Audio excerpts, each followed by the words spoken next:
Hi friends, Vishnu ശാലിനിയുടെ latest എപ്പിസോഡിലെ വിഷ്ണുവും ശാലിനിയും മക്കളും കൂടെ ട്രിപ്പ് വന്നിരിക്കുകയാണ്. അവിടേക്ക് ഒരു സന്യാസിനിയെ പോലെ ഒരാൾ വരും. കാഴ്ചകൾ കാണാൻ വന്നതാണോ? അതെ. അനുവാദം ചോദിച്ചിരുന്നോ? അനുവാദോ എന്ന് വിഷ്ണു വെക്കുമ്പോ അതെ, ഇവിടുത്തെ പ്രകൃതി ഭംഗി ആസ്വദിക്കണമെങ്കിൽ കാട്ടുദൈവങ്ങളുടെ അനുവാദം വേണം. അവരിങ്ങനെ നിങ്ങൾക്ക് ഈ കാഴ്ച ഒരുക്കി വെച്ചത് അവരുടെ കരുതൽ കൊണ്ടാണ്.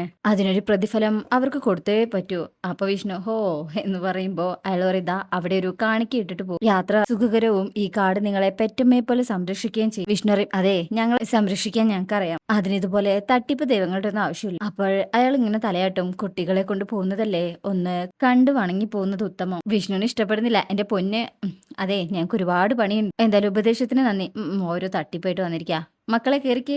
അപ്പൊ ശാലിനി വിഷ്ണുട്ട ഒന്ന് അവിടം വരെ പോവാ. വിഷ്ണുട്ട വിഷ്ണുക്കും എടോ താനിത് ഏത് ലോകത്താ, ഇതൊക്കെ ചുമ്മാ കളിപ്പീരാണ് വെറുതെ. എല്ലാരും കേറ്. അങ്ങനെ ശാലിനിക്ക് ഈ താല്പര്യം ഉണ്ടെങ്കിലും വിഷ്ണു സമ്മതിക്കുന്നില്ല. അങ്ങനെ കുട്ടികളെ കയറ്റി ശാലിനി കയറാൻ നിൽക്കുമ്പോ വിഷ്ണു പറയും വേഗം കയറ്. അപ്പൊ അയാൾ ഒന്നുകൂടെ പറയും ഒന്ന് വണങ്ങിയിട്ട് പോകുന്നതല്ലേ നല്ലത്. ശാലിനിക്ക് താല്പര്യം ഉണ്ടെങ്കിലും വിഷ്ണുവിന് ഇഷ്ടമല്ലാത്തത് കൊണ്ട് ശാലിനിയും കാറിൽ കയറുക. അങ്ങനെ അവരവിടുന്ന് പോകുമ്പോ അയാൾ ഉച്ചത്തിൽ വിളിച്ചു പറയും ഇവിടത്തിന് ഒരു ശുദ്ധിയുണ്ട്, ഒരിക്കലും അതിനെ നിന്ദിക്കരുത്. കാട്ടുദൈവങ്ങളെ ധിക്കരിച്ചുകൊണ്ടാണ് നിങ്ങൾ പോകുന്നത്. ഈ പോക്ക് ആപത്തിലേക്കാണ്, വലിയ ആപത്തിലേക്ക്. അങ്ങനെ അയാൾ അവിടെ നിന്ന് ഇങ്ങനെ വിളിച്ചു പറഞ്ഞുകൊണ്ട് നിൽക്കും. ശാലിനിക്കാണെങ്കിൽ നല്ല പേടിയുണ്ട് കേട്ടോ. അങ്ങനെ ശാലിനി പറയും വിഷ്ണുട്ടാ നമുക്ക് എന്തെങ്കിലും കാണിക്കായിട്ട് പോകുന്നതല്ലേ നല്ലത്. എന്റെ ശാലിനി ഒന്ന് ചുമ്മാതിരുന്നേ. തന്റെ അമ്മ തന്നെ ആവശ്യത്തിലധികം പൂജകളൊക്കെ നടത്തുന്നതല്ലേ, അത് മതി. ഇതൊക്കെ വെറും തട്ടിപ്പാടോ, കാണിക്കേട് പൈസ ഇട് ഹോ എന്നിങ്ങനെ പറയണേ.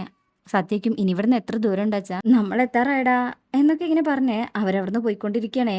അതിനുശേഷം പിന്നീട് കാണിക്കുന്നത് അനൂപ് നൂർജഹാനെ കൂട്ടി രജിസ്റ്റർ ഓഫീസിൽ എത്തിയിരിക്കും. ഒരു വേഗത്തിൽ പോകും. അവിടെ കാത്തു നിൽക്കുന്ന കൂട്ടുകാർ പറയും ഇപ്പോഴെങ്കിലും എത്തിയല്ലോ. വരും ചോദിക്കും ഇവിടുത്തെ കാര്യങ്ങൾ എങ്ങനെയാണേ, അതൊക്കെ പ്യൂണ് വന്നാലേ അറിയൂ. നൂറിന്റെ മുഖത്താണെങ്കിൽ നല്ല ടെൻഷനുണ്ട്. അനൂപയ്ക്കും എന്താ എന്തു പറ്റി, മുഖത്തൊരു മൂഡ് ഓഫ് പോലെ. ഇങ്ങോട്ട് വന്നപ്പോ ഉണ്ടായിരുന്ന ഊർജ്ജമൊന്നും ഇപ്പൊ കാണുന്നില്ലല്ലോ.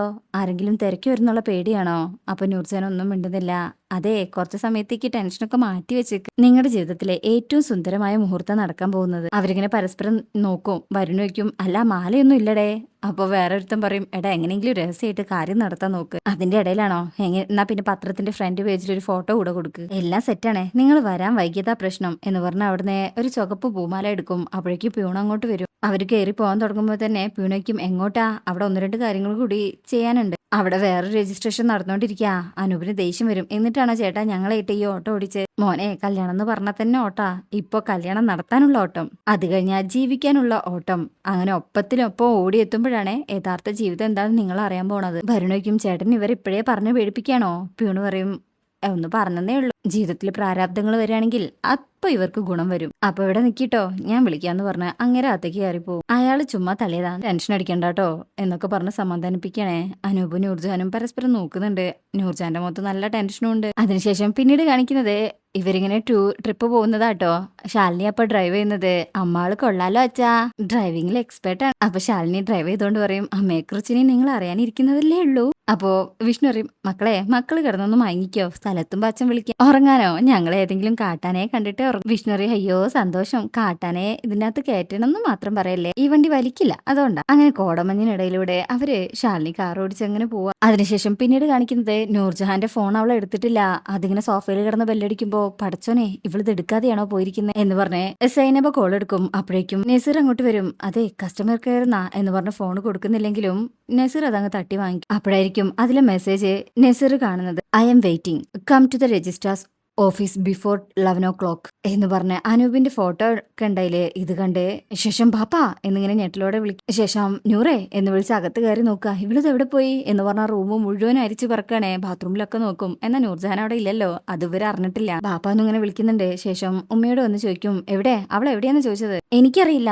എന്ന് പറയുമ്പോഴേക്കും നസീറിന്റെ ഉമ്മ വന്ന് അവരെ തല്ല്. നീ അറിയാതെ അവള് പുറത്തു പോവില്ല. നസീറെ എവിടെ പോയാലും അവളെ പൊക്കണം. കുടുംബം തകർത്തവളെ ഇനി ഈ ഭൂമിയിൽ വെക്കണം എന്ന് പറഞ്ഞ് നസീർ പോകാൻ തുടങ്ങുമ്പോ മോനെ നസീറെ, ഉമ്മ പറയുന്ന മോനൊന്ന് കേൾക്ക്. ഇഷ്ടമില്ലാത്തവരെ ബലമായി ഇഷ്ടപ്പെടുത്തി ജീവിക്കാൻ ശ്രമിച്ചാ എങ്ങനെയാ മോനെ നല്ലൊരു ജീവിതം ഉണ്ടാവുക? വിവാഹം കഴിച്ചാൽ മാത്രം പോരല്ലോ, ഒന്നിച്ച് കഴിയേണ്ടതല്ലേ.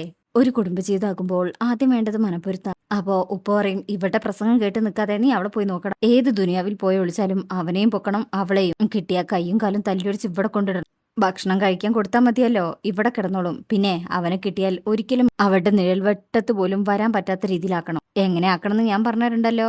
നസീർ പറയും ഇന്ന് അവന്റെ മയത്ത് അവളെ കൊണ്ട് തീറ്റിക്കും ഞാൻ എങ്കി വാടാ എന്ന് പറഞ്ഞിട്ട് അവർ രണ്ടുപേരും രജിസ്റ്റർ ഓഫീസിലേക്ക് പോവാ. എന്റെ പഠിച്ചോനെ, ഇനി ഞാൻ എന്തൊക്കെയാ കാണാൻ പോകുന്നേ എന്ന് പറഞ്ഞ ടെൻഷനോട് കൂടെ നിൽക്കുകയാണേ സുബൈദ. അവിടെ രജിസ്റ്റർ ഓഫീസിലാണെങ്കിൽ നൂർജഹാൻ ടെൻഷനോടെ നിൽക്കുമ്പോൾ അനൂപ് സപ്പോർട്ട് ചെയ്ത് സംസാരിക്കണേ, ഫ്രണ്ട്സും സമാധാനിപ്പിക്കുന്നുണ്ട്. അപ്പോഴേക്കും പ്യൂൺ അങ്ങോട്ട് വരും. സാക്ഷികളായ 3 പേരും വന്നിട്ടുണ്ടല്ലോ. അപ്പൊ ഫ്രണ്ട്സ് പറയും 3 എത്ര പേരെ വേണമെങ്കിലും എങ്കിൽ സാക്ഷികളൊക്കെ അകത്തേക്ക് കയറിക്കോ, കൂടെ ചെറുക്കനും പെണ്ണും എന്ന് പറഞ്ഞിട്ട് അവരെ കൂട്ടിക്കൊണ്ട് പോകും. നൂർജഹാൻ ആകെ ടെൻഷൻ എടുക്കും. എന്താ നൂറേ, എന്തേലും ചോദിക്കോ അനൂപേ?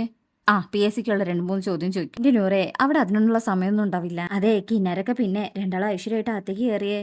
അങ്ങനെ എല്ലാവരും കൂടെ രജിസ്ട്രാറുടെ മുന്നിലേക്ക് ചെല്ലണേ. രജിസ്ട്രാർ ഇവരെങ്ങനെ നോക്കും. വീണ് പറയും, ഇതാണ് ചെറുക്കനും പെണ്ണും, അനൂപ് നൂർജഹാൻ അല്ലേ? അപ്പൊ അവരതേന്ന് പറയും. സ്വന്തം ഇഷ്ടപ്രകാരം ഈ രജിസ്റ്റർ മാരേജിന് വന്നിരിക്കുന്നത് അതോ ആരുടെയെങ്കിലും ഭീഷണിയിലോ പ്രേരണയിലോ വന്നതാണ്? നൂർജഹാൻ പറയും, അല്ല, എങ്കിലും ഒപ്പിട്ടോളൂ എന്ന് പറഞ്ഞ് പേന കൊടുക്കും. നൂർജഹാൻ ആ പേന വാങ്ങിക്കും, പക്ഷെ ഒപ്പിടുന്നില്ല. ബാപ്പച്ചിയെ കുറിച്ചൊക്കെ ഇങ്ങനെ ആലോചിക്കുക. അങ്ങനെ അനൂപും ഫ്രണ്ട്സും ഒരുപാട് തവണ പറയുമ്പോഴാ നൂർജഹാൻ ഒപ്പിടുന്നത്. അത് കഴിഞ്ഞാ ഇനി അനൂപ് ഒപ്പിട്ടോളൂ. അനൂപ് കേൾക്കേണ്ട താമസം പെട്ടെന്ന് തന്നെ പേന വാങ്ങിച്ച് ഒപ്പിടും. ഇനി മാല ഇട്ടോളൂ, കല്യാണം കഴിഞ്ഞെന്ന് ഇവർക്കൂടെ ബോധ്യമാവണം, അതിനാണ് ഈ മാല.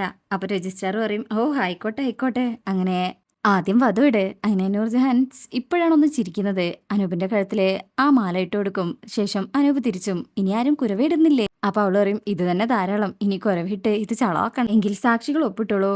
അപ്പോഴേക്കും പ്യൂണിനൊരു കോള് വരുമ്പോൾ അയാൾ അത് എടുക്കാനായിട്ട് പോകും. അങ്ങനെ സാക്ഷികളും അവിടെ ഒപ്പിട്ടുകൊണ്ടിരിക്കുക. അങ്ങനെ അത് കഴിഞ്ഞാൽ എല്ലാം ശുഭം എന്ന് പറയണം അവര്. ഇതേ സമയം പ്യൂണിനെ വിളിക്കുന്നത് നസീറിന്റെ ഫ്രണ്ടാണ്. അതിന് കല്യാണം കഴിഞ്ഞല്ലോ. ഇത് കേൾക്കുന്നവര് അങ്ങ് ഞെട്ടിപ്പോവാണ്. പിന്നെ അവരെന്തൊക്കെയോ സംസാരിക്കുന്നുണ്ട്. അപ്പോഴേക്കും നൂർജഹാനും അനൂപും ഫ്രണ്ട്സും ഒക്കെ പുറത്തേക്ക് ഇറങ്ങി വരികയാണേ. ഇറങ്ങി വരുമ്പോ തന്നെ പ്യൂണ് പറയും, അതെ, ഈ കൊച്ചിന്റെ വീട്ടിലെ വിവരങ്ങളൊക്കെ അറിഞ്ഞിട്ടുണ്ട്, എത്രയും പെട്ടെന്ന് വിട്ടോ, ഇല്ലെങ്കിൽ കുഴപ്പം. നൂറാകെ പേടിക്കും. അനൂപേ, ഇനിയിപ്പോ എന്താ ചെയ്യാ?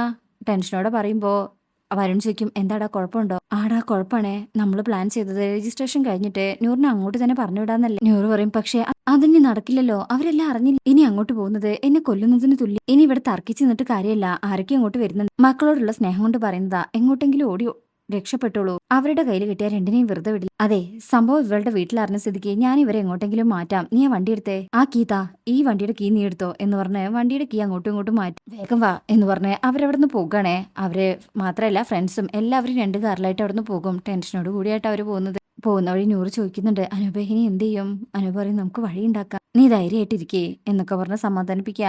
അപ്പോഴേക്കും അങ്ങോട്ട് അവര് എത്തിയിട്ടില്ല, വന്നോണ്ടിരിക്കണേ. പിന്നീട് കാണിക്കുന്നത് ശാലിനിയെയും വിഷ്ണുവിനെയാണ്. അവര് പ്രകൃതി ഭംഗിയൊക്കെ ആസ്വദിച്ച് പോയിക്കൊണ്ടിരിക്കും. അങ്ങനെ അതിനുശേഷം പിന്നീട് കാണിക്കുന്നത് രജിസ്ട്രാർ എല്ലാം കഴിഞ്ഞ് പുറത്തേക്ക് വരികയാണേ. അപ്പോഴേക്കും നൂർജഹാന്റെ വീട്ടിൽ നിന്നുള്ള എല്ലാവരും അങ്ങോട്ട് വരും. നസീറിന്റെ ബാപ്പ വന്നിട്ട് വയ്ക്കും, ഇപ്പൊ ഇവിടെ ഒരു വിവാഹം കഴിഞ്ഞോ?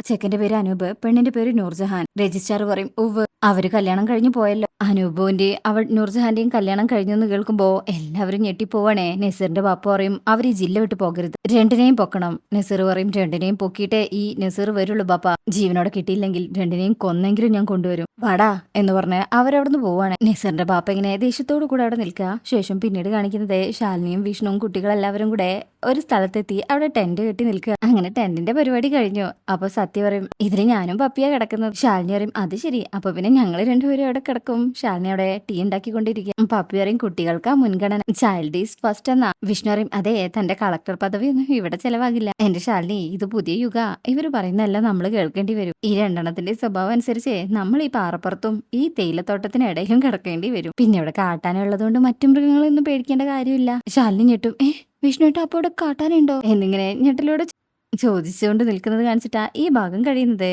അപ്പോൾ ഇന്നത്തെ റിവ്യൂ ഇഷ്ടമായിട്ടുണ്ടെങ്കിൽ ചാനൽ എല്ലാവരും ഒന്ന് ലൈക്ക് ചെയ്യുക, സബ്സ്ക്രൈബ് ചെയ്യുക, നിങ്ങളുടെ അഭിപ്രായങ്ങൾ കമന്റ് ചെയ്യുക. താങ്ക്